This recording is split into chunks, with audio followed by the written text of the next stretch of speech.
Okay, welcome Manish, and congratulations to you for your clearing DDA JEE exam. Thank you sir. Uh, Manish, आपकी rank क्या है? Sir 26th। 26 है। चलिए, एक और बढ़ जाती तो 25 हो जाता, मजा आ जाता। जी ठीक सर।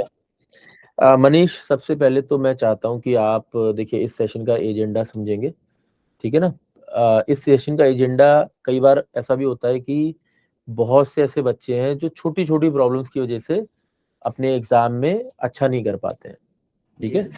हो सकता है आज से पहले आपने कई और बच्चों के जो है अचीवर्स सेशन देखे हो, जिससे आपने कुछ ना कुछ सीखा हो कि यार ये चीज मैं ऐसे कर सकता था। जी so now you have clear DDA J exam, ठीक है। तो now you can share your experience.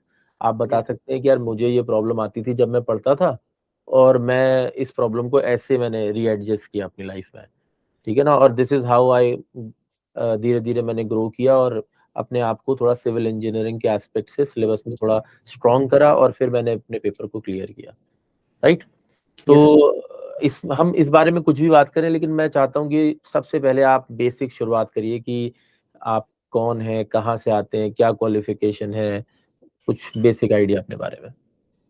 Sir मेरा नाम मनीष देव है। मैं अयोध्या का रहने वाला हूँ और मैंने 2023 मार्च में अपना बीटेक कंप्लीट किया। उसके ओके। बाद से मैं कॉन्टिन्यूसली प्रिपरेशन में ही था और एग्ज़ाम दिया करता था सर, लेकिन कभी क्वालिफाई होता था, कभी नहीं होता था। इस बार सर डीडीए जेईई में क्वालिफाई हुआ। इसके साथ ही सर मैंने फेज़ 13 का भी एग्ज़ाम दिया था। हम्म। सर उसमें मेरा 4 पोस्ट में क्वालिफाई हुआ है। और सर एनएचपीसी में भी मेरी कट ऑफ क्लियर थी, लेकिन सर मेरे पास सर्टिफिकेट नहीं था, तो मैं उसमें डीबी में अपीयर नहीं हो पाया। ओके। तो एनएचपीसी भी कुल मिला के अच्छा रहा था आपका? हाँ सर, अच्छा था।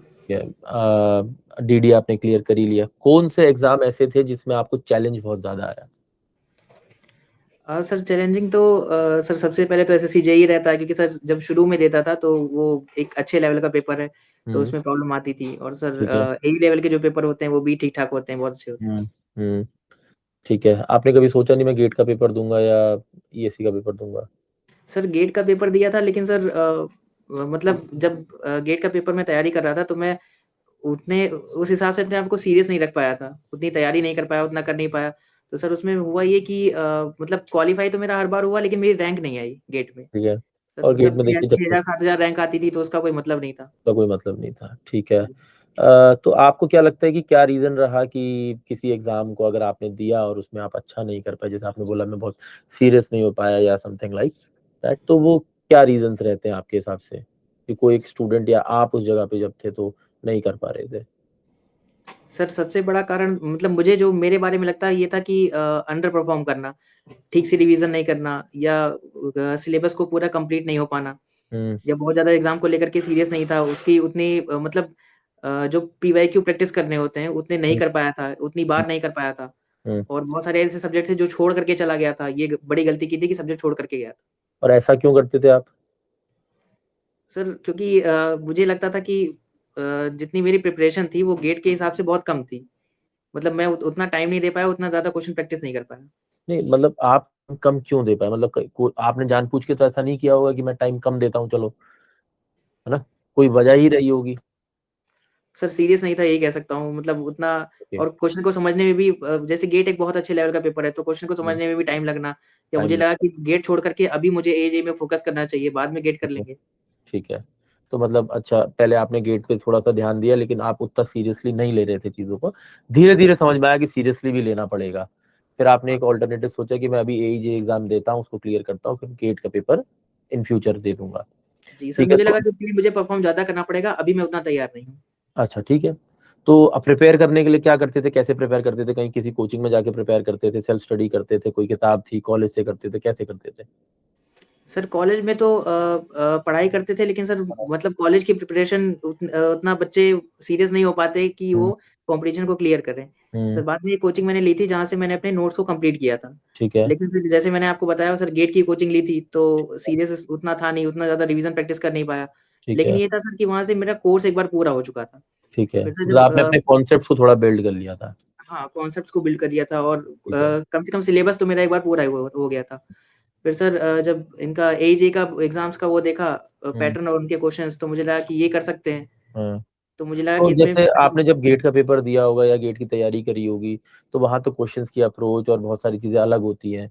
एज एग्ज़ाम में आपको नोट्स में भी कमी नज़र आई होगी या बहुत सारी चीज़ों में कमी नज़र आई होगी। तो जी उसको सर। पूरा करने के लिए फिर कैसे करते थे? क्योंकि जितना मैं समझता हूँ गेट की जो अप्रोच है वो न्यूमेरिकल और कॉन्सेप्ट की अप्रोच है और यहाँ जी पर सर। न्यूमेरिकल भी आ जाता है, कॉन्सेप्ट भी आ जाता है, ठीक है। एक ही न्यूमेरिकल को वो 3 हिस्सों में तोड़कर पूछते हैं, बट यहाँ पर डेटा भी बहुत ज़्यादा है और काफ़ी सारी चीज़ें हैं और इन कंपैरिज़न टू सब्जेक्ट्स भी कुछ एडिशनल्स हैं। तो उनको कैसे आपने पूरा किया? सर टेक्स्ट बुक का भी एक बार कोर्स लिया था सर, जब ₹1 कोर्स स्टार्ट हुआ था तो। अच्छा, मतलब तो जब उस अच्छा ठीक है, हमने एक बीच में ऑप्शन निकाला था। ठीक जी है। सर, सितंबर के आस-पास ये वो ऐसा कुछ था। हाँ, तो ठीक है। सर जो जैसे सर जो सब्जेक्ट होते हैं जो गेट में उतना फ़ोकस नहीं करते, जैसे एस्टीमेट हुँ, वाला पार्ट जो होता है। हुँ, हुँ, तो जो मुझे लगता था कि ये मेरा नहीं पूरा है या ये सब्जेक्ट मैंने पढ़ा है, हुँ, लेकिन थ्योरेटिकल हिसाब से जिस तरह से क्वेश्चन एजे में पूछते हैं, वो मुझको नहीं तैयार है, तो फिर ठीक है। वो मैंने इससे तैयार किया था, अच्छा, कोर्स से। जब मैंने उसके अंदर एस्टीमेट आपको पढ़ाया होगा तो वहाँ से आपने जी। करा होगा। जी ठीक है, सर। तो आपने कौन-कौन से सब्जेक्ट किए थे उसमें? सर एक तो एस्टीमेट ही किया था। हुँ, सर एक बीएमसी किया था ठीक है। और इरिगेशन एंड हाइड्रोलॉजी भी किया था सर। अच्छा, तो जैसे चलो जो भी सब्जेक्ट्स आपने किए, ठीक है ना, अप्रोच आपको लगा कि थोड़ी डिफरेंट है, आपने ऐसा किया। हाँ, एक बीच में हमने ये भी ट्राई किया था कि बच्चों को ₹1 पर डे में पढ़ा पाएँ, हाँ लेकिन सर। वो हमारा प्लान थोड़ा अच्छा नहीं गया क्योंकि उसमें बहुत से बच्चों ने एक्सेप्ट ही नहीं किया कि इंजीनियरिंग हम इतने सस्ते में पढ़ा सकते हैं। तो हमने तो बच्चों के लिए कोशिश की थी लेकिन ठीक है, तो हमें उल्टा प्राइस बढ़ाने पड़े। वापस हाँ कम सर। करने की बजाय, ठीक है? जी। तो कम में लोगों ने नहीं लिया, हमारा महँगा जब होता है तब ले लेते हैं। तो ये थोड़ा-सा हमारे लिए पता नहीं एक नई सीख थी हमारे लिए। चलिए फिलहाल तो लेकिन आपने उसका फ़ायदा उठाया अच्छी बात है। अच्छा इसमें जैसे मैं अब प्राइमरीली जो मैं फ़ोकस करना चाहता हूँ, वो इस पे फ़ोकस करना चाहता हूँ कि जब आप पढ़ते हो तो पढ़ते समय बहुत बार नंबर कम आना बच्चों की प्रॉब्लम रहती है या फिर किसी का रिवीजन सही से ना हो पाना या कुछ-कुछ अलग-अलग तरीके की प्रॉब्लम्स फेस करते हैं। आपकी क्या 2 प्राइम प्रॉब्लम्स रहीं? सर नंबर कम आना तो मतलब ये बहुत बड़ी प्रॉब्लम है सर, सबके साथ ये होता है। हुँ, तो मैंने जब अपने फादर से बात की तो उन्होंने हुँ, कहा कि नंबर कम आना बड़ी बात नहीं है। हुँ, अभी तो मतलब मेन एग्ज़ाम में तो बैठे नहीं हो, हुँ, तो नंबर कम आ रहा है तो कोई बात नहीं, इसका मतलब हुँ, ये है कि अभी सुधार कर सकते हो। हुँ, हुँ, जब मेन एग्ज़ाम जब आएगा उसमें नंबर कम नहीं होने चाहिए, हुँ, इसी हुँ, बात से फ़र्क पड़ता है। तो इससे निराश होने की ज़रूरत नहीं है कि नंबर कम आ रहे हैं। हुँ, कम आ रहे हैं इट्स ओके, लेकिन कम से कम जो आप पढ़े हैं, जो कंटेंट आपने पढ़ा है, वो क्वेश्चन आप सॉल्व कर पा रहे हैं कि नहीं? अच्छा। एक ये दिक्कत थी। सर दूसरा रिवीज़न का था, तो सर हुँ, रिवीज़न का मतलब मुझे जितना फ़ील हुआ कि सर रिवाइज़ करने में काफ़ी बोरिंग सा हो जाता है, हुँ, कि एक ही सब्जेक्ट अगर मैं सोचूँ कि आज मैं दिन भर बैठ कर के सर्वे पढ़ूँगा, तो फिर दिन भर शायद मैं नहीं पढ़ पाऊँगा। हुँ, तो सर उसमें एक बहुत अच्छा तरीका होता है कि जो टेस्ट सीरीज़ होती है, जो मॉक टेस्ट होते हैं, हुँ, जैसे एसएससी, जेईई, सीबीटी 2 के शायद 10 मॉक टेस्ट है, मैं 9 दे चुका हूँ, 1 शायद बाकी है। हुँ, तो सर मैंने ये तरीका निकाला था कि आप सारे मॉक टेस्ट दे दीजिए हुँ, और आपको मतलब उस टाइम एनालाइज़ भी कर लेते हैं, जब देते हाँ, हैं तो। हाँ, तो मतलब रादर देन रिवाइज़िंग वन सब्जेक्ट, आप ये कर सकते हैं कि आप जो 10 मॉक टेस्ट दे चुके हैं, आप उन्हीं को रिवाइज़ कर लीजिए। ओके। तो उसमें मतलब मन आप भी ये मत लगता है। करिए कि आप एक सब्जेक्ट कोई खोल रहे हैं, उसको नोट्स को बार-बार रीड कर रहे हैं। हाँ, ये भी जी, करें, थोड़ा बोरिंग हो जाएगा, करते रहें, लेकिन उसमें एक बेटर और तरीका हो सकता है कि साथ-साथ आप टेस्ट भी लगाएँ। टेस्ट से आपको मल्टीपल एग्ज़ाम्स के क्वेश्चन्स मिलेंगे और मल्टीपल सब्जेक्ट से क्वेश्चन मिलेंगे। तो आप मल्टीपल तरीके से अपने आप को स्क्रूटनी करके रिवाइज़ भी करने पे मजबूर कर रहे हो और जी, क्या कहते हैं, क्वेश्चन्स भी अपनी हो जाते गलतियाँ भी आइडेंटिफ़ाई कर पा रहे हो। नहीं, बहुत हैं। जी, अच्छा तरीका है। ठीक है। इस तो एक तो ये हो गया, फिर इसके अलावा आपको लगता है कोई पॉइंट जो आपके लिए ख़ास है? नहीं सर, मतलब जो कॉमन प्रॉब्लम्स होती है सर वही सब आती हैं, बाकी तो कोई ऐसी कोई यार ख़ास देखो मैं बात सही बताऊँ प्रॉब्लम तो कॉमन ही है। आप जी, समझ रहे हो? ठीक है ना? आप जी, सेलेक्ट हो गए तो तुम्हें ये चीज़ नज़र आ रही होगी कि प्रॉब्लम तो कॉमन ही थी। जी सर, आप समझो मैं अगर इस सेशन में बात करूँ तो ये बात मैं कितने बच्चों से करता हूँगा, सेम ही बात, जी सर, है कि नहीं? कि जी अच्छा भूल जाते हो क्या करते हो? अच्छा ये करते हो जाता है तो क्या करते हो? सेम ही बात है और वही सेम सवाल मुझसे रोज़ हज़ारों बच्चे पूछ रहे हैं, सेम ही सवाल पूछ रहे हैं। ठीक है? सर तो एक बहुत अब कॉमन देखो क्वेश्चन आता है हाँ। कि कितनी देर पढ़ते थे, कितने घंटे पढ़ते हाँ, थे? हाँ, हाँ। ये मैं कई बार देख चुका हूँ कि मतलब हाँ, कितने और सर मैं परेशान भी रहता था, मैं सोचता था कि ये इतने पढ़ते, इतने पढ़ते, इतने पढ़ते हैं। तो हाँ, सर एक मतलब बहुत इंटरेस्टिंग बात है कि हाँ। अ, मैंने सोचा कि अच्छा मैं 2 घंटे इसको पढ़ लेता हूँ। तो सर हुँ, जब भी मैं सोचता था ना कि मैं 2 घंटे इसको पढ़ूँगा, मैं कभी नहीं पढ़ पाता था। हाँ। तो तो सर टाइम हुआ इस देखकर मतलब मुझे तो लगता है टाइम देख के कोई पढ़ ही नहीं पाता है।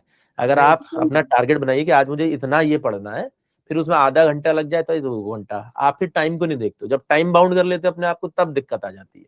जी सर। सर मेरा ठीक ये है। था कि सुबह से सर मेरा जो 10 बजे तक का टाइम था, क्योंकि सर मैं हम्म, घर पे लेकर के पढ़ाई करता हूँ, हम्म, तो सुबह से 10 बजे तक का टाइम तो मेरे पास नहीं था, क्योंकि हम्म, कुछ ना कुछ काम घर पे होता ही था। हम्म, फिर सर दिन में एक ब्रेक भी लेता था मैं, हम्म, आधे घंटे का 1 घंटे का, कभी सोने का मन कर दिया तो सो गया, या फिर घर में फैमिली मेंबर से बात करने का मन है।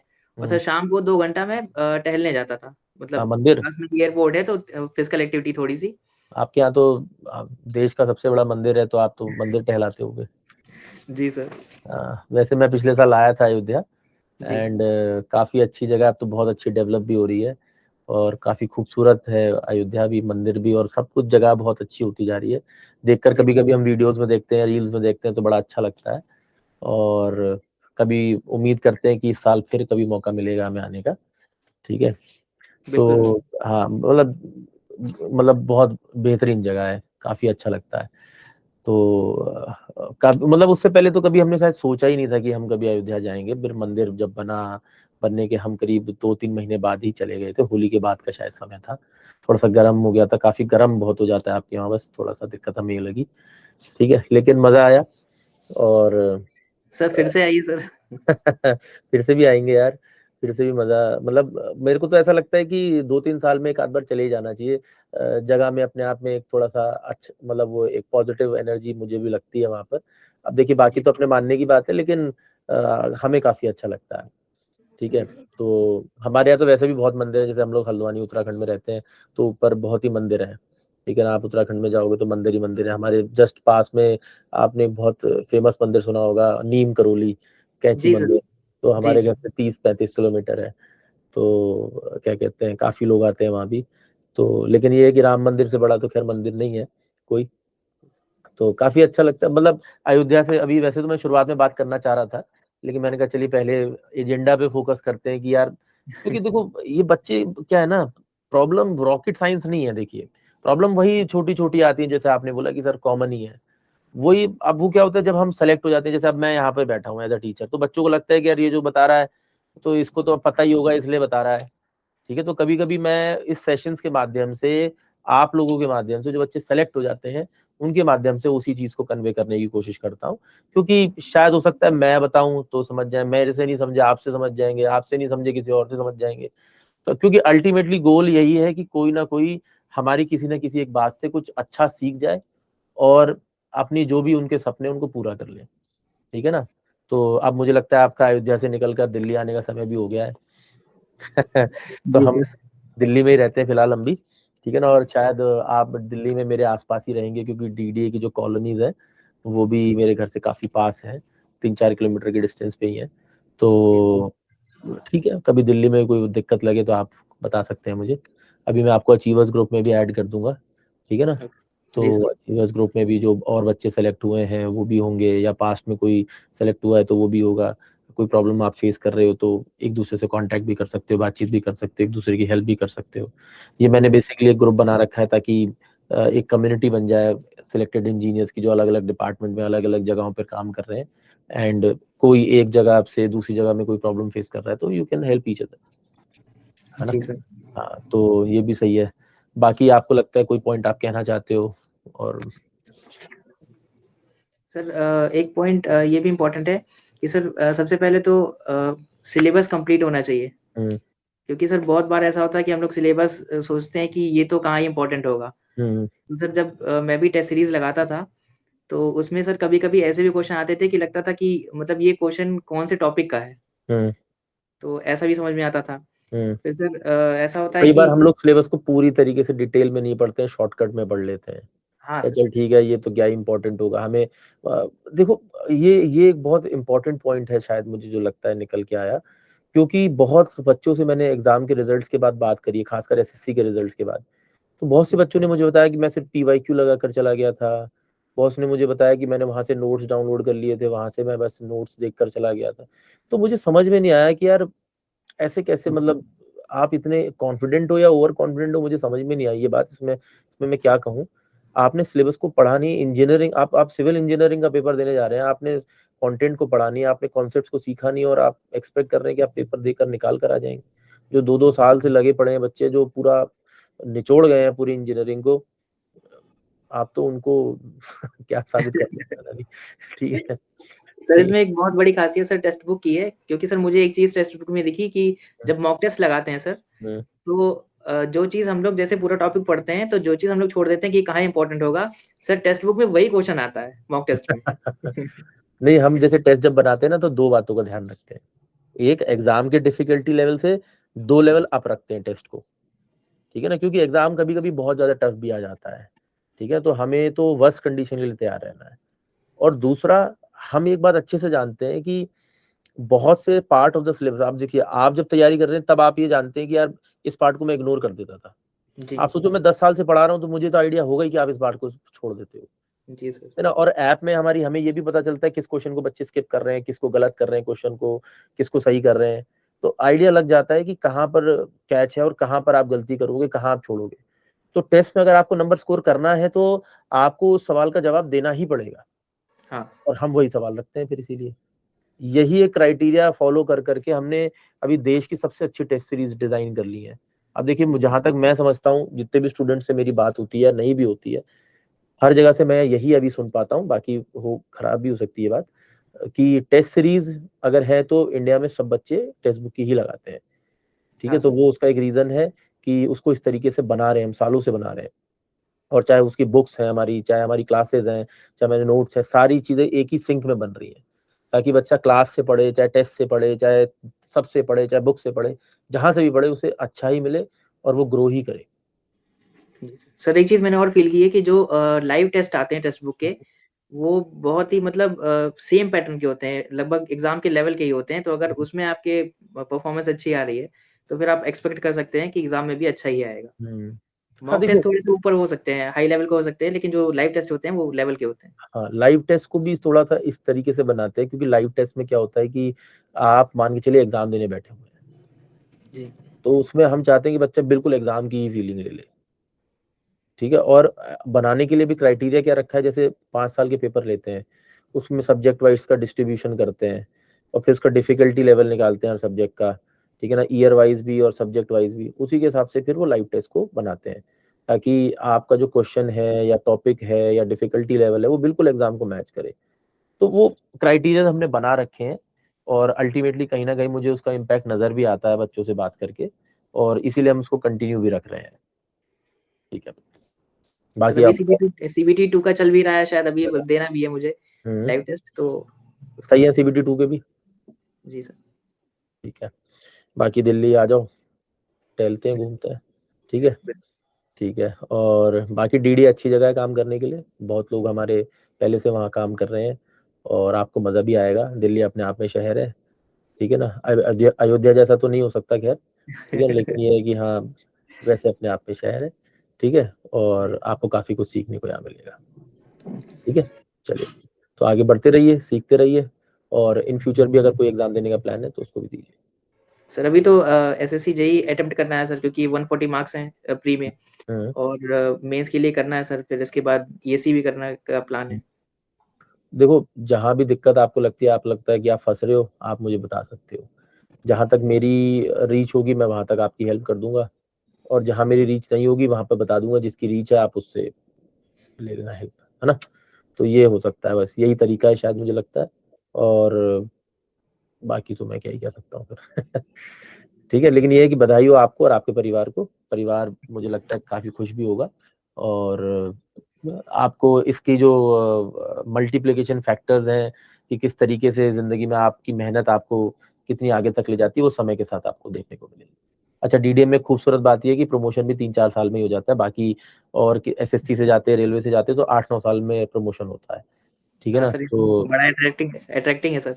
हाँ, तो डीडीए एक अच्छी ऑर्गेनाइजेशन भी है, दिल्ली भी हो गया, पे स्केल भी अच्छा होता है, जी और सर। प्रमोशन भी जल्दी होता है, तो हर एक चीज़ अच्छी है ना।